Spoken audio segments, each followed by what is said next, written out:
அனைவருக்கும் இனிய காலை வணக்கம். இந்த நிகழ்ச்சி கிட்டத்தட்ட 10 வருஷத்துக்கு அப்புறம் எங்க சகாக்கள் கூட இன்னைக்கு நான் இணைகிறேன். இன்னைக்கு தேவராஜ் அண்ணன், சரவணன், இப்ராஹிம், இது மட்டும் பேர் தெரியுது, மீதி பேர்லாம் பேர் மறந்துட்டேன். உங்களை ஒரு 10 வருஷம் கழிச்சு இன்னைக்கு உங்களை பத்திரிகையாளர் சந்திப்பு நடத்துறதுல நான் ரொம்ப சந்தோஷப்படுறேன். நாசர் சொன்னாரு, நிறைய பேர் புது ஆளுங்களாம் வந்திருக்காங்கன்னாங்க. நானும் அங்கிருந்து இங்க வந்த ஆள் தான். அதனால உங்கள ஒருவன் சொல்றதுல ரொம்ப சந்தோஷப்படுறேன். அடுத்தது, இன்று காலை எங்களோட அழைப்பை ஏற்று 18ஆம் ஆண்டு எடிசன் திரை விருதிற்கு அறிமுக விழாவிற்கு வந்திருக்கிற எனக்கு எல்லாமும் இருந்து உதவி செய்து கொண்டிருக்கிற டாக்டர் ராதா ரவி அவர்களை வருக வருக நான் வரவேற்கிறேன். அவருக்கு ஒரு தனி சிறப்பு இருக்கு. 2005 2006 mytamilmovie.com ஆரம்பிக்கும் போது, அப்போ நடிகர் சங்கத்துல என்ன ஊக்குவிக்கல. அப்போ அண்ணன் தான் அவன் தமிழ் பேர்ல .com ஆரம்பிச்சிருக்கிறான், அதனால நாளைக்கு தவறாயிடும். அப்போ கேப்டன் தலைவரா இருந்தாரு. அப்போ இணையதளம் அப்போ 3வது இணையதளம். நான் ஃபர்ஸ்ட் கலாட்டா ஆரம்பிச்சிருந்தாங்க, 2வது இந்தியா கிளிக்ஸ் ஆரம்பிச்சிருந்தாங்க, 3வது mytamilmovie.com. பத்மஸ்ரீ கமலஹாசன் அவர் தான் என்னோட நிகழ்ச்சியை அந்த இணையதளத்தை துவக்கி வச்சாரு. அப்போ போகும்போது நடிகர் சங்கத்துல என்கரேஜ் பண்ணல. அன்னைக்கு என்னை கைப்பிடிச்சி இந்த சினிமா இண்டஸ்ட்ரியில இவன் நடக்கணும், இவனை இந்த மீடியா துறையில வரணும் அப்படின்னு எனக்கு முத கைப்பிடிச்சி உதவி செஞ்சவர் டாக்டர் ராதாரவி. அவரு இல்லாத நிகழ்வு எங்களை தொடர்ச்சியா இருக்கவே இருக்காது. ஈவன் எங்க அப்பா இறந்த போது கூட ஏன் சொல்லலன்னு சொல்லிட்டு எங்க கிராமத்துக்கே வந்தவர். அதனால அவரை ஒரு நன்றியோட அண்ணனை வரவேற்கிறேன். அடுத்ததா டாக்டர் CMK ரெட்டி. நான் உலகத்தமிழ் வர்த்தக சங்கம், உலகத்தமிழ் வம்சாவளி அமைப்பு ஆரம்பிக்கும் போது கவர்னர்லாம் அறிமுகப்படுத்தி என்னை ஊக்குவிச்சாரு. இன்னைக்கு பல நாடுகள்ல எனக்கு தொடர்பு இருந்தாலும் தமிழ்நாட்டில் கவர்னர்கிட்ட ரொம்ப அறிமுகப்படுத்தி மத்திய அமைச்சர், மாநில அமைச்சருக்கெல்லாம் அறிமுகப்படுத்தி டாக்டர் CMK ரெட்டியை பேரும். அதனால அவர் என்னோட எல்லா நிகழ்ச்சியிலையும் அவர் இருப்பாரு. அடுத்தது அம்பிகா மேடம். அம்பிகா மேடம் 2008 தான் மேடம் கூட ஃப்ரெண்ட்ஷிப்பாக பழகணும். ஒரு வீடியோ CD ஒன்று வெளியிட்டேன் அப்போ 2009. அப்போ மேடம் சீஃப் கெஸ்டாக கலந்துக்கிட்டாங்க.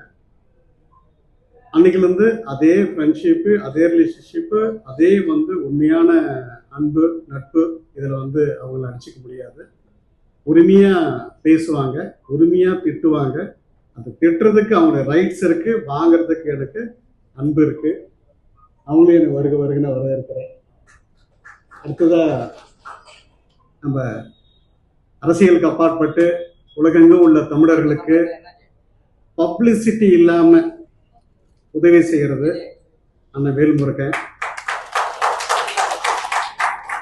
அவர் பார்த்தீங்கன்னா கடந்த ஆண்டு ஆஸ்திரேலியாவில் நாங்கள் இந்த நிகழ்ச்சிக்கு போயிருந்தோம். நான் தான் அழைச்சிட்டு போயிருந்தேன். அங்கே எங்களோட உலகத்தமிழ் வம்சாவளி மாநாடு முடிச்சு 2 நாள் முடிச்சுட்டு அன்னைக்கு ஈவினிங் ஒரு கூட்டத்துக்கு நான் அழைச்சிருப்பேன். வாங்க சும்மா அப்படின்னு கூட்டு போனோம். அங்கே போனால் ஒரு 50 பேர், ஒரு கூட்ட அரங்கு. அந்த அரங்கில் 2 வயசு 3 வயசு கை குழந்தையா இருக்கும்போது கள்ளத்தோணியில் போய் 30 நாள் 40 நாள் உயிரை கையில் பிடிச்சிட்டு போனவங்கலாம் அன்னைக்கு உருக்கமாக பேசும்போது நான் கண் கலங்கிட்டேன். நானும் ஜான்தன் ராஜன் கண் கலங்கிட்டோம். ஏன்னா அவ்வளோ உருக்கமாக அந்த உலக தமிழர்கிட்ட ஒரு பேரன்பு கொண்டு இருக்கிறாரு. அவர் பப்ளிசிட்டி பண்ணல, ஆனால் அவரை பற்றின ரியல் விஷயத்த நாங்கள் நேரடியாக கண்டோம். வெளிநாடுகளில் இருக்க தமிழர்லாம் அவருக்கு ஒரு பெரிய சப்போர்ட்டாக இருக்கிறாங்க. இன்னொரு விஷயம் சொல்கிறேன், நிறைய பேர் அவருக்கு பணம் கொடுக்குறன்றாங்க. ஆனால் பணம் வாங்காம இவர் சொந்த செலவு பண்ணுறது ஒரே ஒரு அண்ணன்னா வேல்முருகன் அண்ணன் தான். அது நான் கண்கூடா பார்த்தேன். இப்போ கூட எலெக்ஷன் நிற்கிறதுக்கு ஒரு தொகுதிக்கு 30 கோடி செலவாகும் அப்படின்ட்டு அங்கே சொல்லும்போது, அண்ணே நாங்களாம் தரோம் அப்படின்னும் போது, நீங்களே கஷ்டப்பட்டு போயிருக்கீங்க, நீங்க கொடுத்து நாங்கள் வாழணும்னு இது இல்லை, நாங்கள் உதவி பண்றோம் அப்படின்னு சொன்னவர். அவரும் இந்த நிகழ்ச்சியில வர்றதுல எனக்கு ரொம்ப சந்தோஷம். அவரையும் வரவேற்கிறேன்.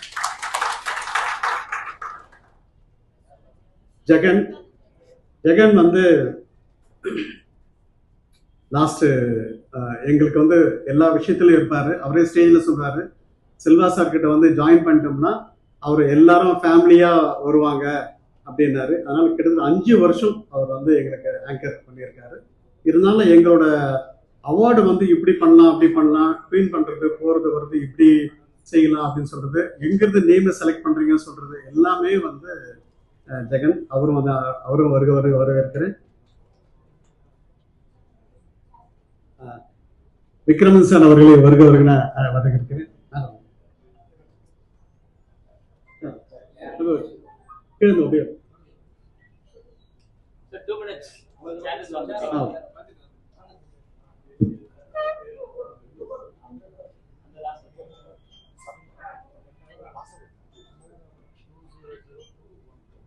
இவர் வந்து விஜயகாந்த் சாரே வந்து ஒரு படம் பண்ணலாம் அப்படின்னு சொல்லும்போது டைரக்டர் ஒத்துக்கிட்டாரா அப்படின்னு கேட்ட விக்ரமன் சார் எல்லா ப்ரொடியூசருக்கும் வந்து ஏற்ற, அவங்கள வந்து மனசோ போனாம அந்த ப்ரொடியூசருங்கெல்லாம் வந்து ஒரு ஹாப்பியா வச்சுக்கணும், அவங்க லாஸ் ஆகக்கூடாதுன்ட்டு அந்த காலத்திலேயே வந்து ரொம்ப எக்கனாமிக்கா படம் பண்ணவர், குடும்ப பாங்கான படம் பண்ணவர்.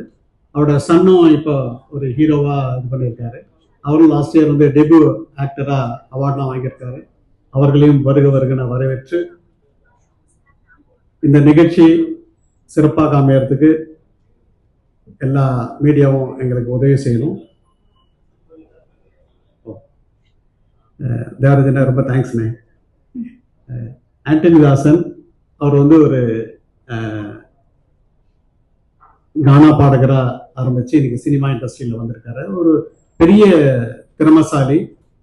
அந்த திறமசாலியை விட அவர் வந்து டெய்லி வந்து நிறைய பேருக்கு உணவளிச்சு உதவி பண்ணிட்டு வர்றாரு. ஆனா நிறைய பேர் வந்து சம்பாதிக்கிறாங்க, சேர்க்கிறாங்க. அவர் சின்ன வருமானம் வரவங்க எல்லாம் வந்து நிறைய உதவி செய்யறாங்க. அந்த அவர் வந்து மனிதாபிமானம் உள்ள ஒரு நல்ல பாடகர். அவருக்கும் வந்து உலகெங்க உள்ள தமிழர்கிட்ட பெரிய வரவேற்பு இருக்கிறது. அவரும் இங்க கூட கடந்த ஆண்டு பினாங்கில் வந்து அவார்டு வாங்கினாரு. ஸ்டேஜிலே வந்து அவரும் சிங்கர் யோகி பியும் சேர்ந்து இமீடியட்டா ஒரு பாட்டு எழுதி உடனே சாங் எல்லாம் அமைச்சாங்க. அது ஒரு பெரிய வரவேற்பா இருந்தது. அவரையும் வருகன வரவேற்கிறேன்.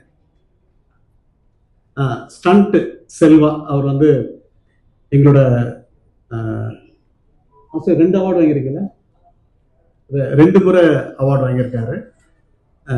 அவருக்கும் எனக்கு ஒரு ஒற்றுமை இருக்கு. நடிகர் அஜித்தும் நானும் ஒரே கம்பெனில ஒரே செக்ஷன்ல 87 88 2 வருஷம் ஒர்க் பண்ணியிருக்கோம். அவரும் அஜித் சார் க்ளோஸு, நானும் க்ளோஸு.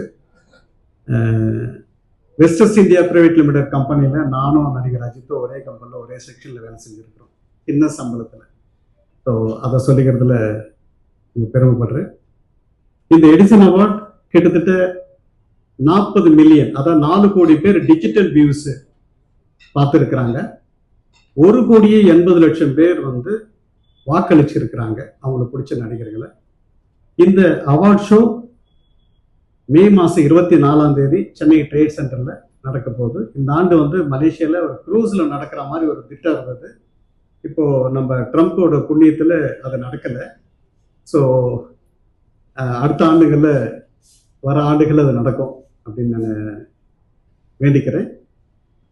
எங்களுக்கு திரைத்துறையினரை கௌரவிக்கிறது ஒன்று மட்டும்தான் எங்களோட குறிக்கோள். நன்றி, வணக்கம்.